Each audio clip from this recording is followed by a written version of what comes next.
Hello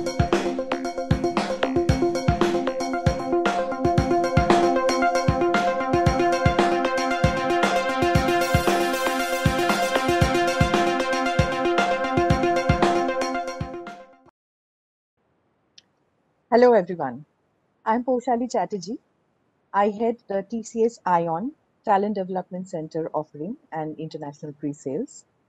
I have spent my life in advertising, then learning design, and now I'm with TCS ION. I will be your host for this session. What e-commerce industry recruiters look for in candidates. I'm quite sure in recent times all of you must have bought some stuff online, at least I have, lots of it. And rather than going to the nearby store or mall, we prefer to go online these days. Such is the increase in our dependence and our need for e-commerce. The share of e-tail business in 2014 as a percentage of overall retail industry was just 0.2%, and now it is 8% in 2020 and is expected to become 54% by 2030. So that's a huge increase. While the industry is expanding exponentially, obviously, so is the demands for its workforce to boost their competitiveness in a very increasingly digital marketplace. Companies are hiring for many in-demand e-commerce skills, including software development, search engine optimization, data analytics, sales, marketing, logistics management, customer services, and finances. Amazon, Flipkart, BigBasket, TataClick, and many more are some of the big names to reckon with in the Indian e-commerce space. So if you're looking to work in an e-commerce company, you probably have a lot of questions around it, such as what job positions are out there in such companies, what are the key skills required for these jobs, and how to catch the attention of the recruiters. What is that X factor that recruiters are looking for, right? We all know that in today's job market, just qualifications are not enough to get hired. For one job, there are thousands and thousands of applicants. So, how does a company recruit and what do they look for in potential employees? Today, we will discuss and decode all the mystery of recruitment in the e commerce industry. We have invited esteemed HR leaders of two of the big e commerce players in India to discuss and clarify all our questions and doubts. It is my pleasure and honor to welcome and introduce our guest speakers for today. First, I would like to welcome Behram Sabawala. Behram is the Chief People Officer, or commonly known as Chief Human Resource Officer at Tata Click. He has more than 30 years of experience across areas such as human resource, audit, banking, treasury, finance, and accountancy, both in India and overseas. He joined the Tata Group in January 2002 and has served as CFO and Chief Corporate Finance in some of its key subsidiaries, including Tata International and Voltas. He's a chartered accountant by profession with a passion for people. Behram has pioneered the case study methodology to achieve a more effective and successful dissemination of the Tata Code of Conduct. I happen to know that he has introduced very innovative, people-friendly HR policies at Tata Click also. Behram, it's a great pleasure to have you here with us. Next, we have Martin Dinesh Gomez. Martin is the head HR for Frontizo, a joint venture company of Patni and Amazon Group. He has over 2 decades of India and international experience in tier one organizations in IT, ITES, and manufacturing industries. In his current role, Martin heads HR for Frontizo, a customer service organization supporting Amazon India customers, and Appareo, a large seller on Amazon Marketplace. In his previous role, he led HR for Amazon's logistics business, partnering with business leadership to achieve their business's exponential growth and inculcating Amazon culture across 120 plus locations. Prior to Amazon, he had extensive experience in the high growth IT industry with ramp up experience in growing the business from 1,000 plus to 5,000 plus employees in technology delivery centers. He also partnered with business to set up the Accenture Technology Labs in India. We welcome you, Martin. So, starting off with our discussion, I would like to throw this question to both our panelists today. Um, I would like to explain, like you to explain how your company is unique in the Indian e-commerce space. What is a work environment like in an e-commerce company, and how is it different from other sectors? So, Behram, can I request you to answer that question? Thank you so much, Paushali, and thank you to you and your team for giving Martin and me this opportunity to connect with so many of you across the country. It's a great pleasure to be here. Um, to answer your question, at Tata Click, we are brand focused, with the stakeholders that we deal with determined by the brands that either we choose or who choose us. This very importantly helps us to ensure against fakes being sold on our platforms, since you and I cannot list ourselves as sellers. We have also focused on developing the omni-channel, enabling our customers to pick from or return to stores. And our target customers are usually older and therefore more affluent than otherwise.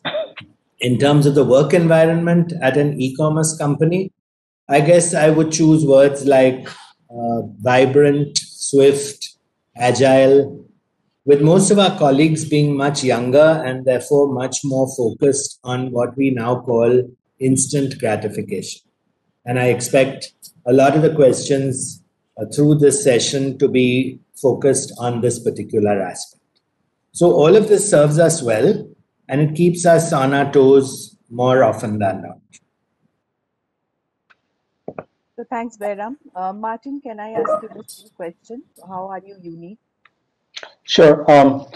First of all, thank you for inviting me for this panel discussion, and it's been a pleasure to be working, doing this with Behram on this one. So I would be, kind of representing both the organization that I'm with, which is a joint venture of Patni and and Amazon, as well as talk about the parent company, which is the Amazon, which kind of makes a lot of sense for the audience here, right? So, what's unique? People know Amazon, right? So it's the number one in the e-commerce environment, and pretty much make it everything that is available for the customers, which can be easily bought over an internet, and and we work on a flywheel. What we kind of look at it is from a customer's perspective, right? So when I say what do I mean by the customer's perspective is, what is the customer looking for when you're going to shop? Now, are there enough selection, range of selection that you want to get it, and whether it is available easily. Second, convenience. Can I do it? Ship it. We are getting to a 2-hour and the same day delivery model. Which earlier started with 1 day, 2 day, and an expected time of delivery, right? And the best price range that the customers are looking at, right? So obviously the guarantee of Amazon, making sure the customers know it best and no questions asked about anything, whether it is returns or the complaints that we kind of listen to it, right? So that's what the largeness of it that brings in. Obviously, the company that I'm associated with, we are servicing customer service. We are looking at how do we transition India, how do we make the buying of the customers better, right? The transform how India buys and sells, right? So that's where the platform that we are in. Coming to e-commerce, I think I echo what Behram was mentioning, right? It is a fast-paced environment. It is a nascent industry. You need to be agile. You need to be quick on your feet. It is going to be it's still we're learning. There are things that we are, innovating, failing, learning from it, making something new, right? And in fact, I will quote one of the things that Jeff Bezos had written in the '97 shareholder letter, which is still, relevant. He's looking at people when we are hiring. He said, he was quoted, You can work hard or long or smart, right? But in the ecosystem, it's not a choice of two, right? So I think that's the kind of set of people that is required into this industry to funnel the growth and take it forward. Yeah. Yeah, that's very interesting. It sounds like a really vibrant kind of workplace that you have. Plus, I think what Behram mentioned is that just as you are looking at, what customers are looking for, you're also looking at the employees and thinking from their perspective that what are they looking for in the kind of culture that you're creating. Great. Let me go to the next question. So, what are some of the roles in your company that you hire for from the colleges or the fresh graduates, which the freshers can take up? And what qualifications or degree or specialization are some of the primary criteria to be eligible for such roles? So once again, Behram, if I can come to you first. Sure, Paushali. For Tata Click, I think a critical imperative next year will be to focus on building an in-house tech team, where we are currently dependent to a large extent on outside agencies and partners. We look very specially for pedigree in both qualifications and experience. This means we will look at the school that you have studied at, because we do believe that the hiring processes at schools and colleges today are also extremely in-depth, and we'd like to benefit from the hard work that the school has done to select their students as well. And experience in terms of the companies that you've been with, because obviously the better the company, the better the interaction, the better the quality of your experience as a result. And we are currently actually in the process of developing a very detailed analysis of the various schools and colleges across India to establish different tiers that we can then pick candidates from.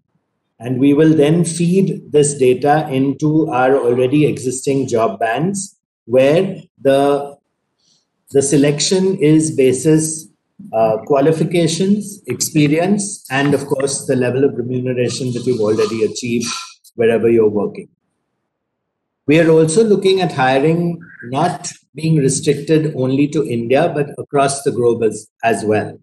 So in the exciting new areas of data analytics and performance or digital marketing, these are all unique to our businesses and the areas that we will be looking to build great teams on. And I'm specifically mentioning this because I would imagine a lot of the participants would already either be in this space or would be seeking to enter it in the not too distant future.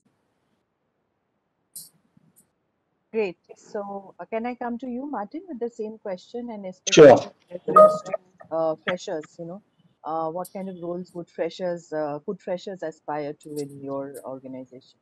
Sure. So when I talk about the JV, the first one I would say is Appareo, which is our seller. Our hiring is largely for the vendor managers, right? So who would pretty much, talk to the brands, bring in the negotiation, make sure there is enough inventory selection aspect of it, right? So for those, we pretty much go to, tier one MBA colleges, all right? So the ISBs and IINs of the world here, and who have experience, people who had done at least a couple of years of prior experience to their post graduation, and we look at those kind of graduates.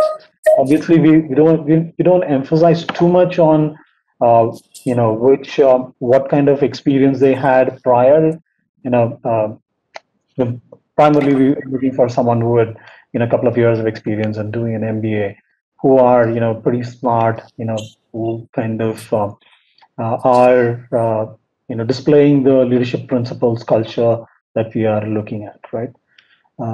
The other set of people that we look at when I come to Frontizo, which is a customer service organization, again, I go to the MBAs which are like tier 3 kind of an environment, close to Panchkula, because this is where our setup is, and target people who are quite vibrant, who are outgoing, good in people management, have the people skills.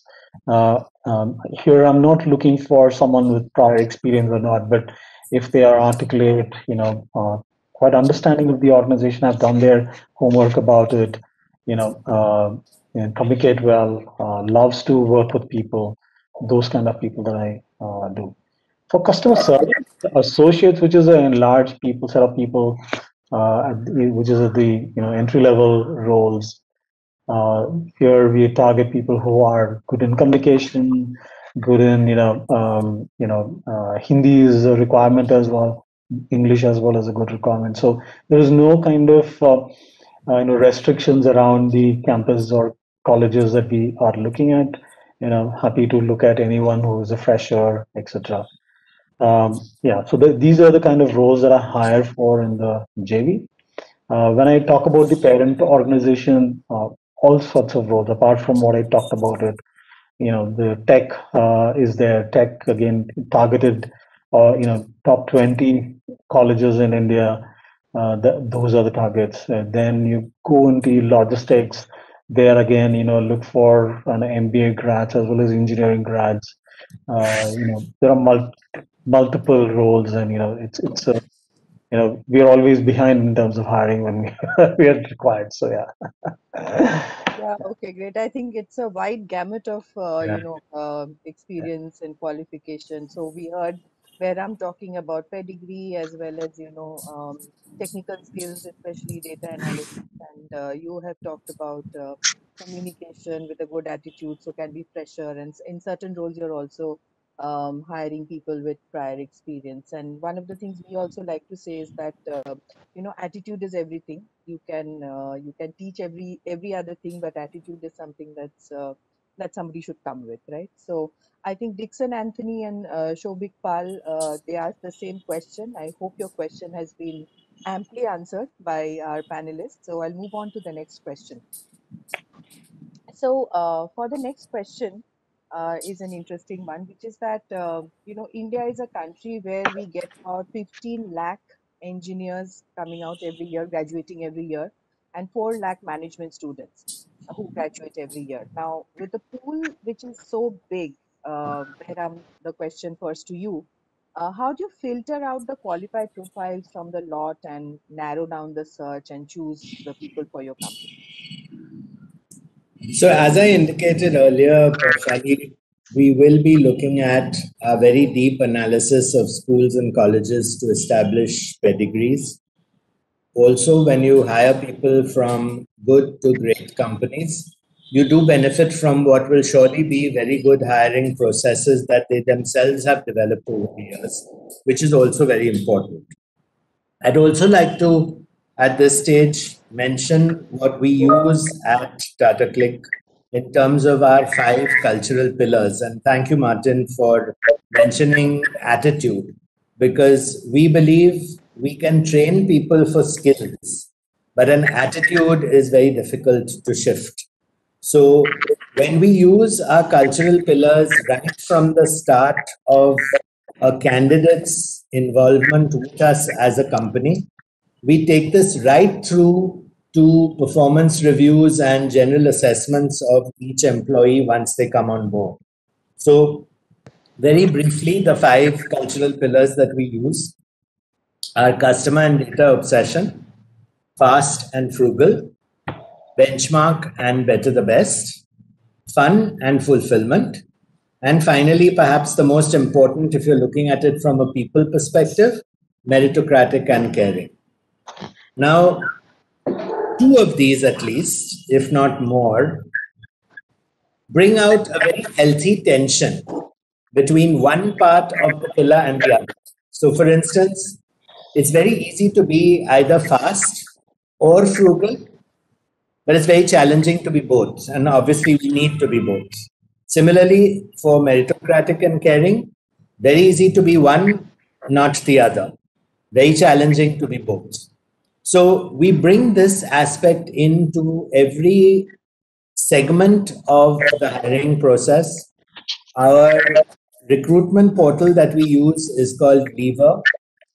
And when we interview someone, we are taking notes on the portal itself. We are testing candidates on each of the 5 cultural pillars in terms of behavioral aspects, in addition, of course, to what their qualifications are and how they would technically be fit for the role. But I think this overall behavioral focus is also extremely critical. And thanks again, Martin, for bringing that up.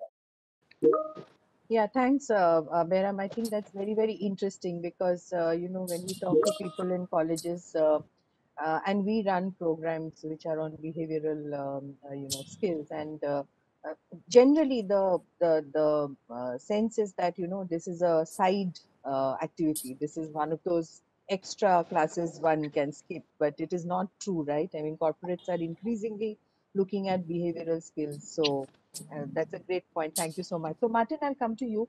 If you can talk about some of the fresher hiring processes in your organization. Sure, Bachan. Yeah. The for so the vendor managers that we are targeting from the premier MBA institutes, right? So they are the qualifying criteria, right? They need to be in one of the top MBA institutes.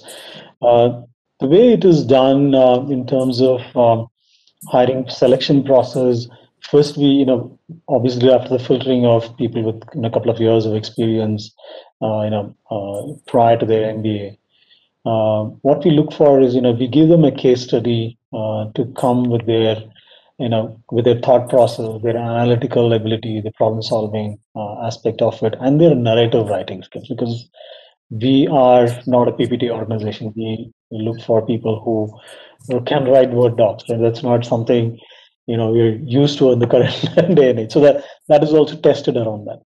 Post that, there are a panel of interviews. Like Behram said, we also index largely on the 14 leadership principles, right? Not all.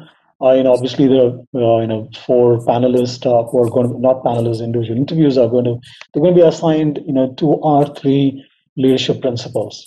Definitely on the list would be people who are customer obsessed, who would go out of the way to solve for customer problems, right? So someone who can, deliver results for us, right? Who's got a deep analytical skills, what we call is dive deep, can they peel the onion, go deep, not look at symptoms, but look for the, causality of it, very comfortable with numbers and data because, we rely only on data, right? So just to give you an example, our weekly business reviews are some runs into pages of slides, all numbers, no English, right? So someone needs to be comfortable with data and numbers, right? So since they are freshers and from the campus, are they from a learn and be curious? How is their learning ability, right? And then other important factor is earn trust. Are they earning trust with their team members, their leadership team? Are they first ones to accept the mistakes and learn from it and make new mistakes, right? So these are some of the leadership principles that we kind of look for, apart from obviously the problem solving ability, which is kind of tested in the deep dive. Yeah, communication is critical, or a key aspect of it, both written and verbal. So those are aspects from the vendor manager standpoint, right? When it comes to the customer service environment, right? Again, most of these LPs are similar, right? We are going to test the same criteria for them.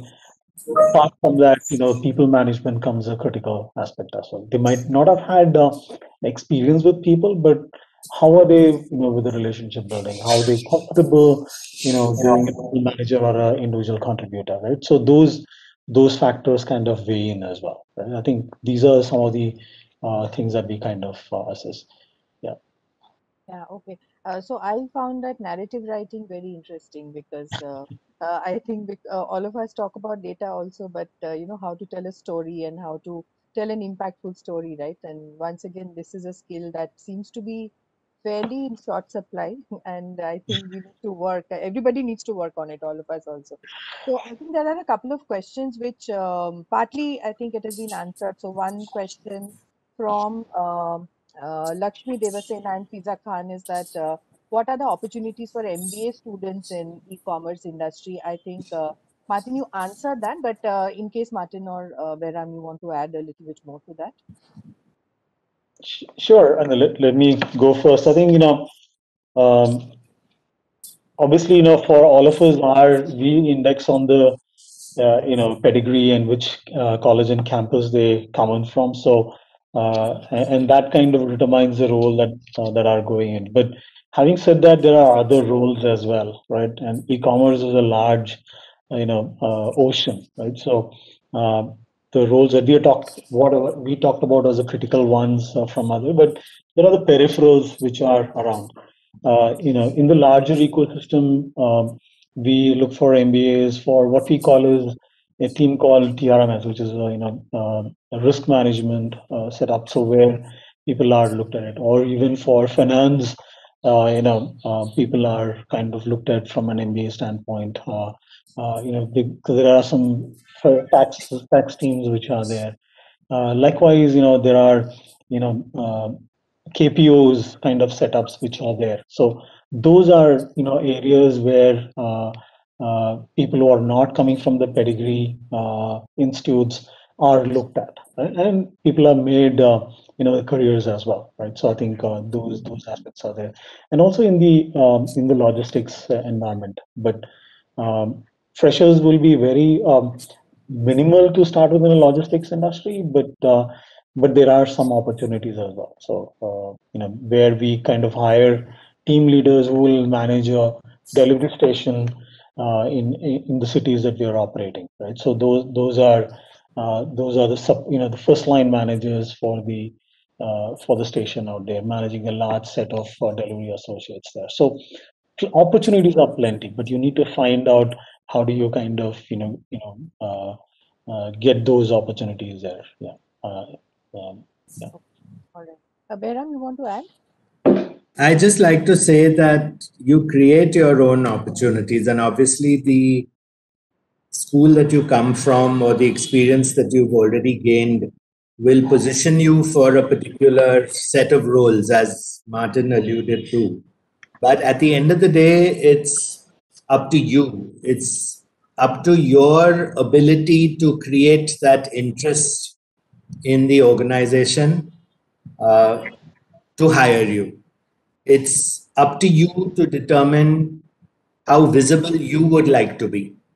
I see too many people not wanting to put themselves in front to take the bullets, but then want all the recognition when it comes to the prize distribution. It doesn't work that way. Life is all about being seen. Life's all about being right up there in the firing line. And life's all about picking yourself up even if you're short. So I would focus more on creating the opportunities for myself rather than worry about what those opportunities are. Yeah, great. I think this theme is coming again and again that you can fail, but as long as you pick yourself up fast and learn from that failure and you have the right attitude, you can just about, do any role. There's another question, and I think Behram, you touched upon it a little bit. So there's a question that how can somebody with an analytical background and statistics knowledge, they can work in the e-commerce industry? I think you touched upon it a little bit, but Oh, this is the space. This is the space today. We have built at Click, and I'm sure Amazon is way ahead of us, given their 20-year head start anyway. We built an analytics team from scratch. And if you ask me who has the finest interactions in terms of both leg pulling and very earnest working, it would be this young team that we've built. They are absolute nerds. They don't think in English, right? And it is such a joy to deal with them. So, huge opportunity in this space. yes, absolutely. So moving on to the next set of questions. So this is for you, Behram. So as the saying goes that the first impression is the best impression, and the first impression for the candidate is essentially the resume. So, according to you, what are some of the key factors in a resume that would catch a recruiter's eye in the e-commerce industry? Yeah, this is a great question because it's really where it all begins. My view is clear, crisp, concise. The resume should never exceed a single page, for we do believe very strongly that what you cannot include on a single page is not worth including. Also, without being untruthful, your resume must be focused on how you will bring value to the organization you are seeking employment at. I see so many resumes that go into pages and pages and pages and tell us what the person has done in 2005, right? There's no point including things that are irrelevant or things that were achieved many, many years ago. Let me also share one insight on PowerPoint slides, since Martin mentioned that, and I'm very well aware that Amazon, to my great delight, focuses more on Word documents and writing. From 2007 to 2011, I was absolutely privileged to work very closely with Chandra on the Tata Network Forum for West Zone. And Chandra was the chairman, I was the convener, and our role was to ensure that we created opportunities for Tata companies in the zone to meet with and interact with each other. And Chandra used to tell me what he looked for when he was reviewing a PowerPoint deck. The rule was 5 by 5 by 5. And what does 5 by 5 by 5 mean? 5 slides per deck, 5 bullets per slide, 5 words per bullet. No. Very challenging, but I can tell you with this sort of format, which I've used over the years, much to my benefit, you will never be including stuff that is irrelevant. So if you can make a deck like that, you can jolly well make your CV one page. That would be my advice. We have an additional rule, 15-point font, so that you cannot write more than 5. Yes, that is a rule from Swami, who's our TCS Ion head. So I'm glad you mentioned that, and it's especially relevant when you're doing PowerPoint decks on Teams and yes, other video interactions. yeah, you can't have 2,000 words there. Yeah. Okay, great. Thanks for that, Behram. I'll come to you, Martin, with the next question, which is that, nowadays every sector is looking for freshers to be industry ready from day one, right? You want them to hit the ground running. So, considering this, can you share some of the courses or certifications that will help the students to be ready for the e-commerce industry? Also, is there any internship program that you can suggest that they should undergo? Quite an interesting question, Poshali.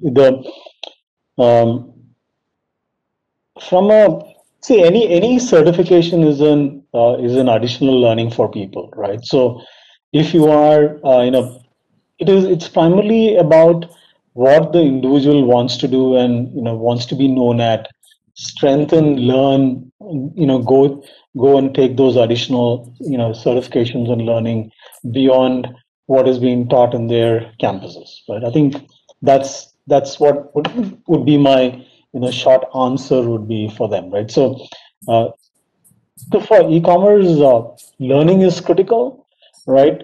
More than that, when we are going to the campus, are they strong in their, in what they have studied? If I'm looking for a techie, is the guy good in, algorithm? Are they good in coding? Or not good, very good in coding?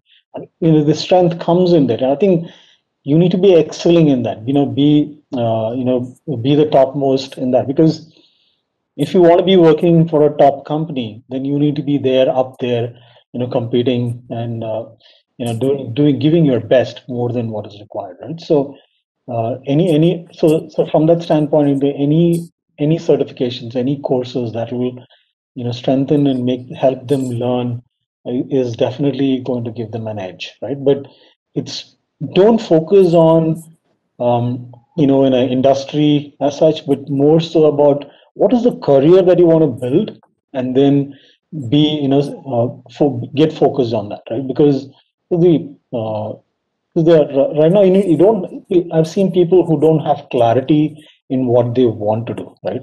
And there are also people that I know what they really want to do, and they go after it. I think you need to be the second person there, right? So, like Behram was saying, right?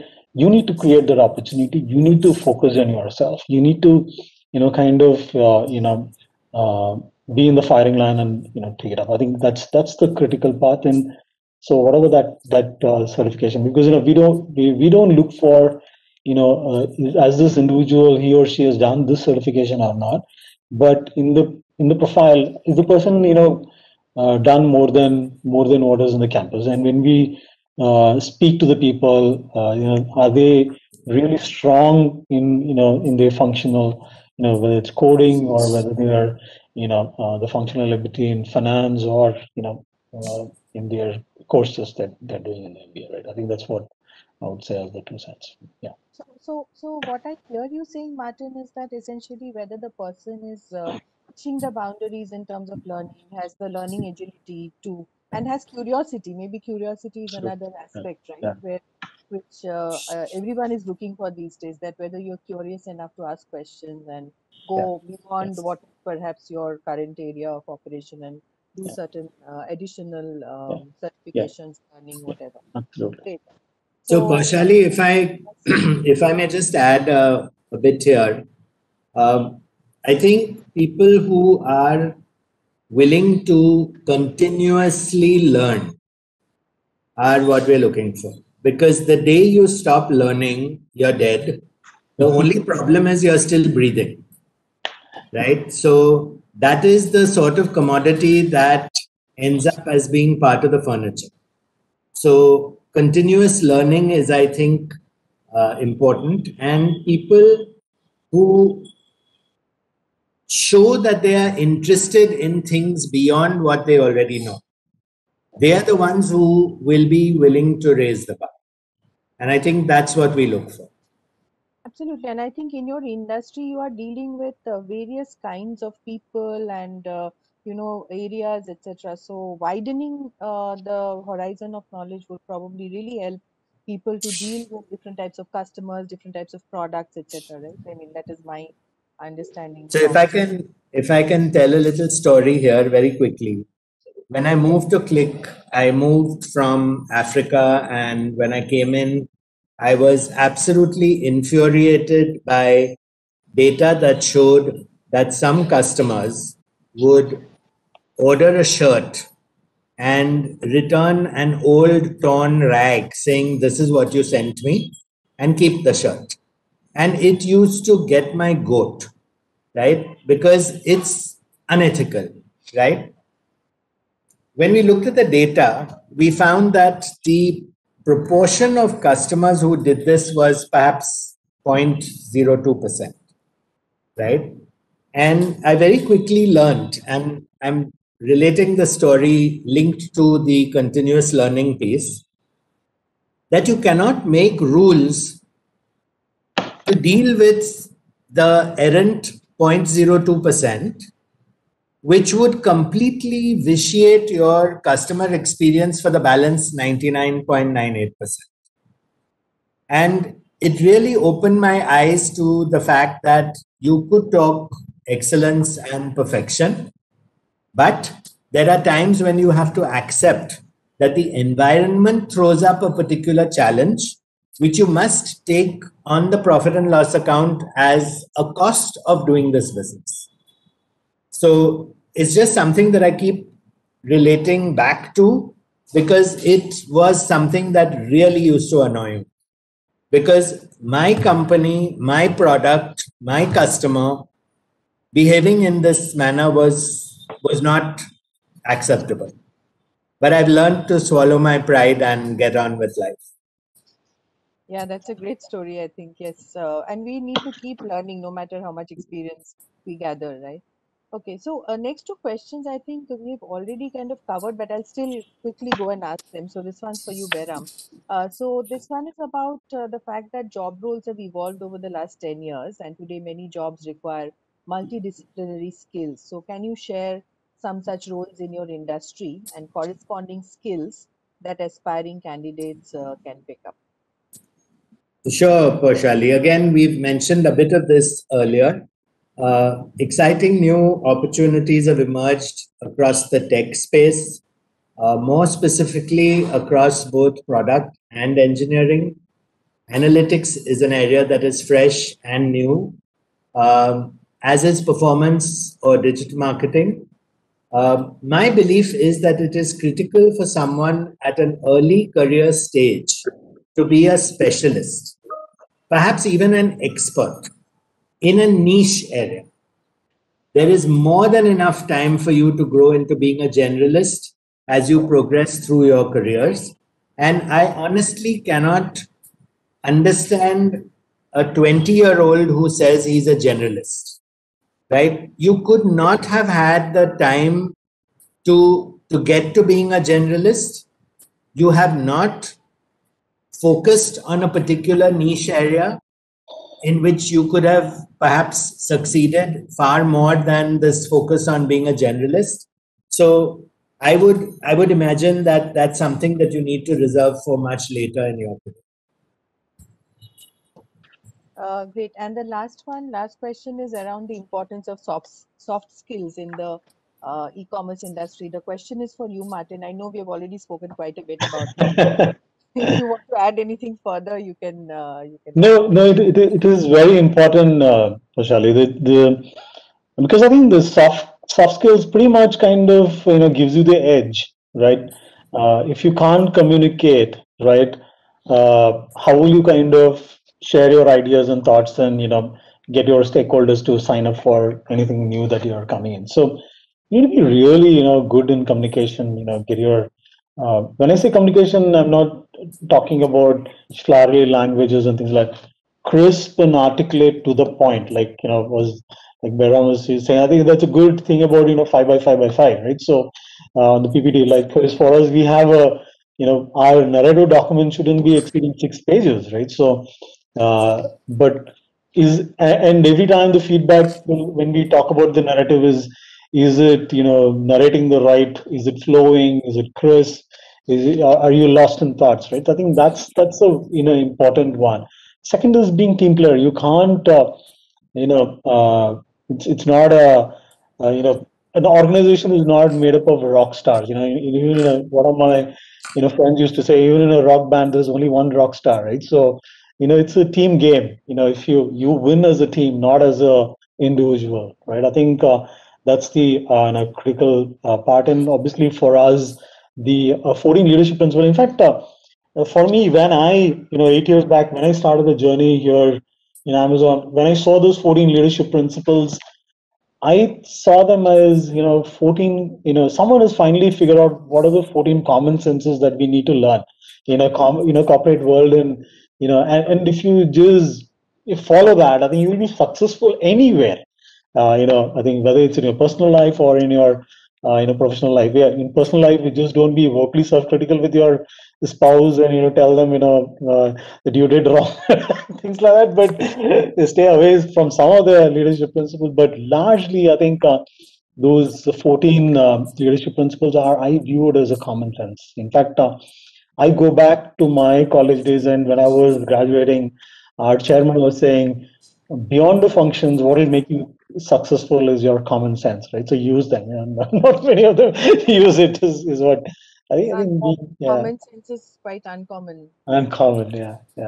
And in fact, to add to what Behram was mentioning in the the previous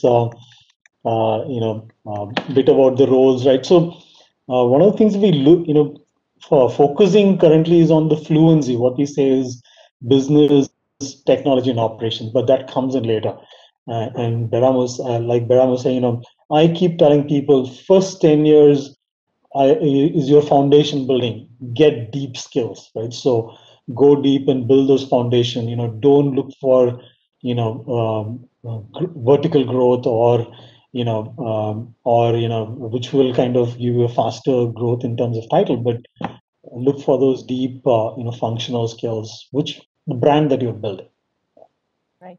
Okay. Thanks very much, Martin, for that. Now we have a few questions from the audience. Poshali, may I just add to that in Yes, terms of of the course. soft skills question?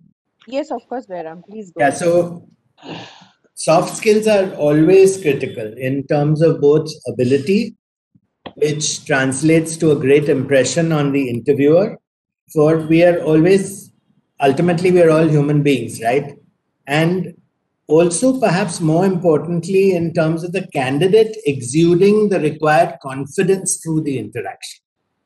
If you are struggling on this aspect, I don't think you will come across very positively. And ultimately, we achieve or do not achieve in our lives basis decisions other people make of us, unless, of course, you have your own organization.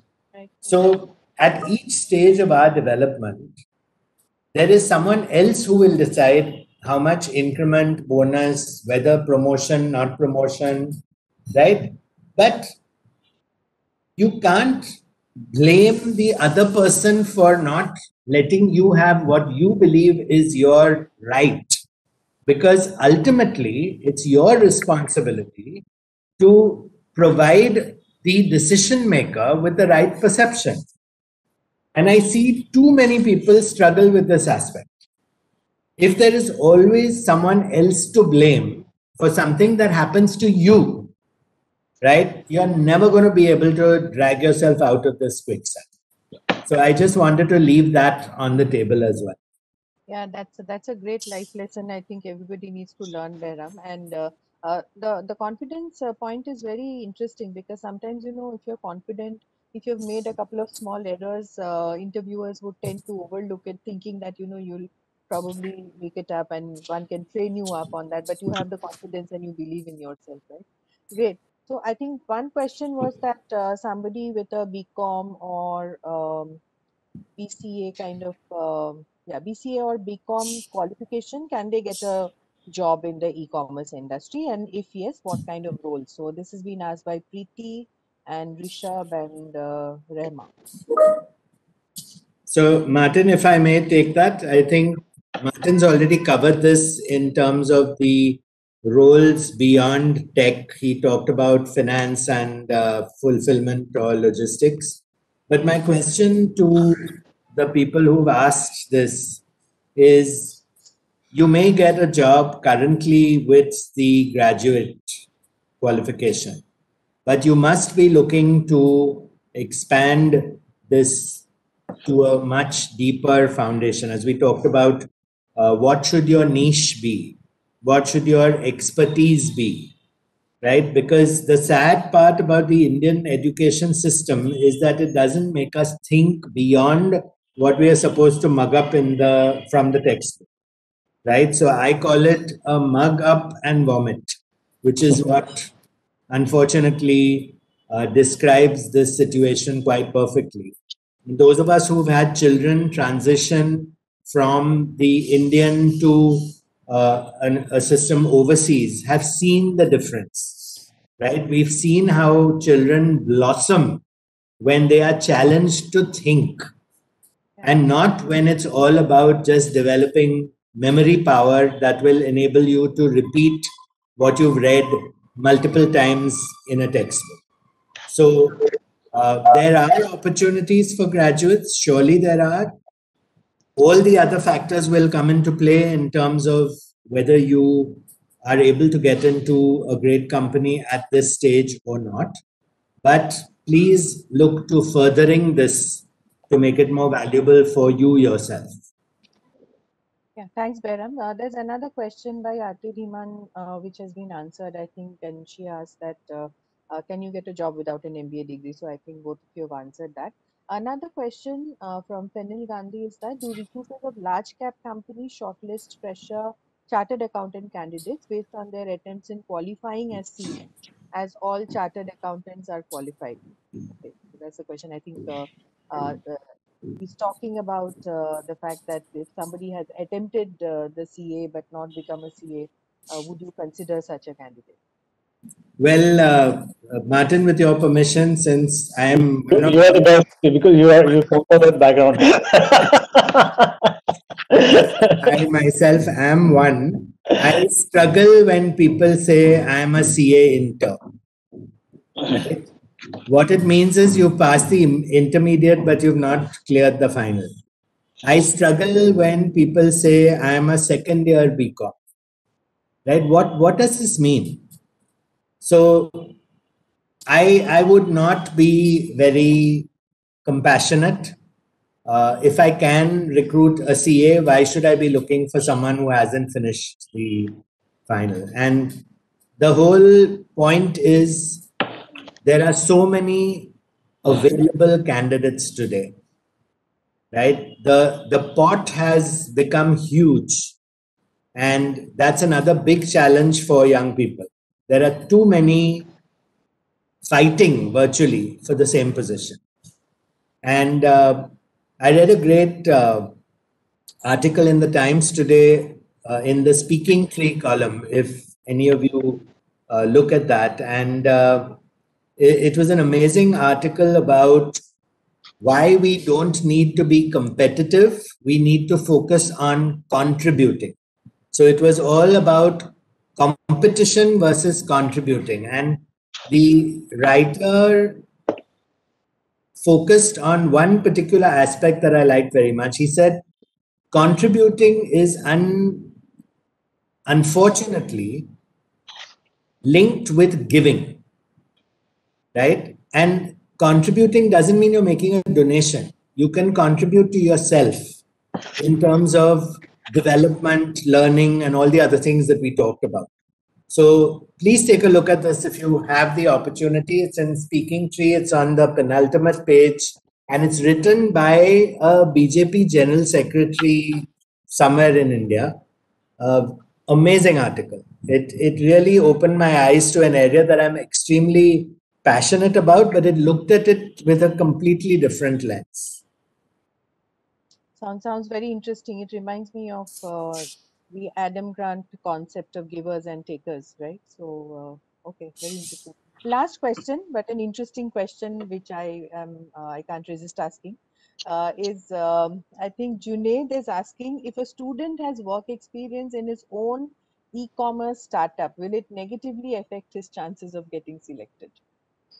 Martin, would you like to answer? No, not at all. I think, all of us look for entrepreneurs, right? So we look for those people with the ownership mindset who are, the risk takers. I think someone who's doing taken the jump, experimented, definitely is going to be a plus for an organization. That's exactly what we kind of look for, someone who's making their own, journey and history.